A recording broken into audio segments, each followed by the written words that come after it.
Good morning. So, I'm out in Mendon Ponds Park today with Opie, Murphy, and Flex. It's really nice day. A little cloudy, but leaves are starting to change. It's very yellow, as you can see. But because it's starting to get really nice, we're starting to see a lot more people on the trails. So, today's been especially busy. Usually I'm out here on weekday mornings at kind of quiet times where you don't see quite so many people, which is nice.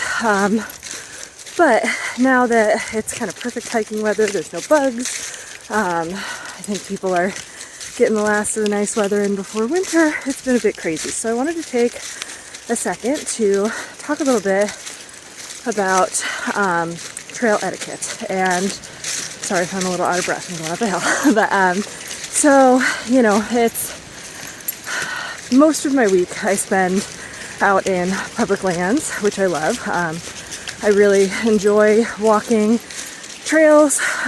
Rochester has some awesome county and local parks.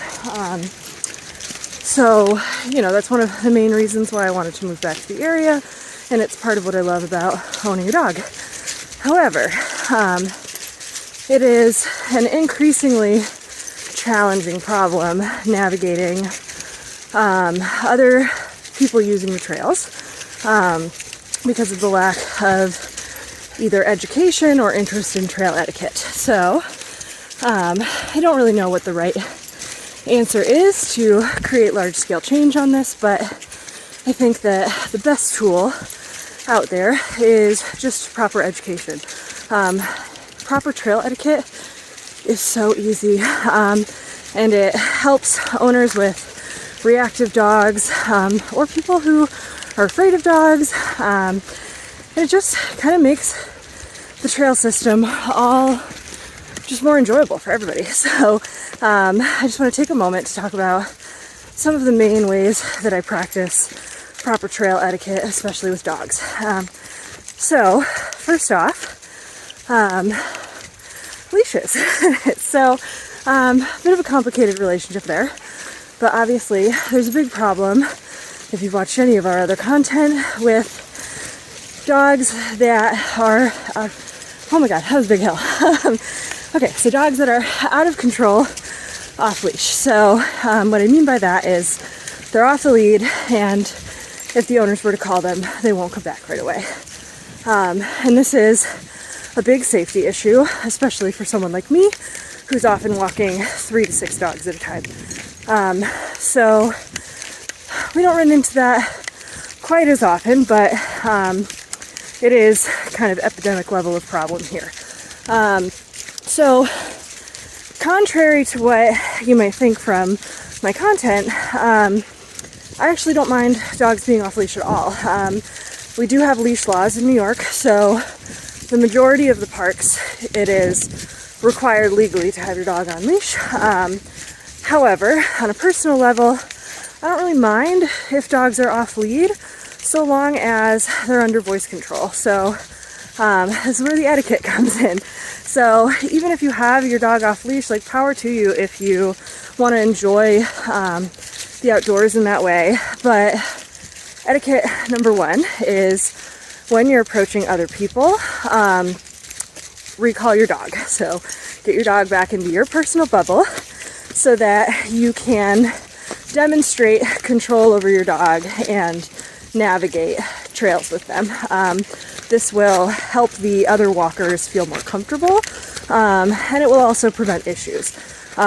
Directly related to this is always have your dog in sight. So if your dog is out of sight, you don't necessarily know if your dog is approaching people or other dogs. And so it's really important to have your dog be visible when they are off lead, so that you are able to recall them if needed.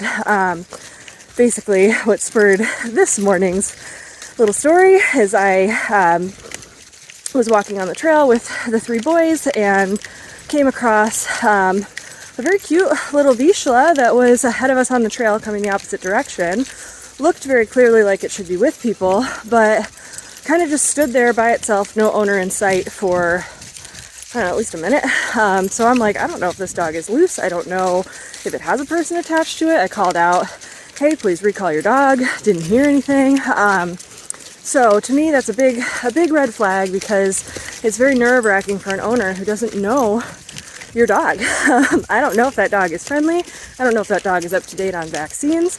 I know my dogs don't like being approached by off-leash dogs. So, just a very stressful situation that is extremely easily avoidable without impacting that hike. Another note on that one is, even if your dog is reliable off-leash, have a leash on you so that when somebody asks you to please politely leash your dog, that you have one there just so you can pass. It doesn't need to be hey, somebody was on the trail and asked me to leash my dog, and now I have to leash my dog for the entirety of our walk. It's really just, hey, show you have your dog secure and restrained while we're passing on a tight trail, and let your dog back off leash if they're reliable. To me, that is perfectly acceptable, even if it doesn't adhere to the standard leash law in New York. All right, so the other thing is, when you do have your dog on leash, don't just allow your dog to walk right up to strange people and other dogs. This one's kind of a no-brainer, you would think, but it's amazing how often you have to kind of proactively intervene from allowing people to just let their dogs wander up to you even when they're on a leash. This is a big reason why a lot of people are anti-flexi lead. Flex, hey, speaking of, there we go. And it basically just is due to the fact that even though your dog is on a leash, they're still not under control, and you're still not asking for consent before interacting with somebody else or their dog. And that's really not fair to somebody who's out enjoying a space with their animals. I like to compare it to people, because like for instance, one of my staff members, she recently went to a park that does allow dogs off leash, but with the specific stipulation that they must be under voice control. So this interaction that she had with an off-leash dog running up to her and her dogs during a photo shoot, the person responded by saying it's an off-leash dog park, to which I say two things. One, it's not. It's a park where dogs are allowed to be off leash so long as they are under voice control. And two, even if it was a dog park, it's still not like a standard small fenced dog park with the intent to go to let your dogs play. It's a hiking trail. It's a large park with many paths. A lot of people go there who don't have dogs. So with that, I think even with off-leash parks that allow for that, there should still be an expectation of consent. So I should at any point be able to say, hey, I'd rather not let my dog interact with you or your dog, and vice versa. I should be able to say, excuse me, I'd rather not introduce your dog to my dog. And so this, I think, becomes escalated too when it's people. So as a person, I should be able to go out and say, hey, I'm going for a walk in a park. I know dogs are allowed, and maybe they're even allowed off leash, but I should be able to go and enjoy this park and give permission as to whether or not I want to interact with your dog. And I think that's really important, because there are quite a few people who are fearful of dogs. And even if they're not, just because you're at a park and you want to go for a walk, it doesn't mean that you want to play with someone else's dog or have them jump all over you or come over to you. Sometimes people don't have the best read on their dogs, and often there are cases where dogs are not friendly and they're off leash. So it can be very scary, especially for someone who's had a bad experience. So, basically what I'm getting at is, your dog should never be off leash if you don't have proper controls over them. And you should always be respectful of whether people want to interact with your dog or whether they want their pets to interact with you or their dog.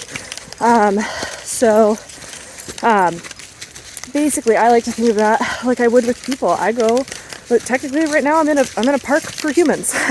It's been designated as a space for people to recreate and walk, but that doesn't mean I'm okay with a random stranger coming up to me and like giving me a hug. Theoretically, that's a friendly move, but from someone I don't know in a space that I'm, not surrounded by other people, it's fairly threatening. So, there should be an expectation of flexibility there where, you can go into spaces that are shared with people and dogs and still have your personal space respected. And so now I've gone on a really, a really long rant. But basically, kind of the biggies for me as far as etiquette go is, in essence, boiled down, don't allow your dog to approach other people or dogs without their permission. And make sure that you have enough control to demonstrate that you won't be allowing that, so that you don't create a situation where people are nervous. I spend a lot of time out in these parks, and it can have a really big impact on how much I enjoy my time out here with the dogs. And it's, if not every walk, it's at least on a weekly basis that I run into an issue where I either have to block a dog from approaching mine, or I have to have the awkward conversation of please put your dog on a leash so we can pass, or I have to bushwhack my way halfway into the woods so I can make sure that I'm far out of range while I pass somebody who refuses to put their dog on a leash. So, in essence, I don't care whether you use a leash or not, so long as you are able to maintain control of your dog and give adequate space from another person who may not want to interact with them. It just makes everything more enjoyable for everybody. It's good for people who are out on the trails just to enjoy themselves and have some solitude, but it's also great for people who might have nervous dogs or want to work on training. I've got enough dogs. I don't really need to be interacting with other people's, on a regular basis. I am responsible for the safety of these dogs. And I do think it's very reasonable and possible to create a culture where we are just more respectful of each other and more educated about how to hike freely with your dogs in a way that makes everybody happy. Go enjoy time with your dog. Use it as a training opportunity, but be mindful of other people.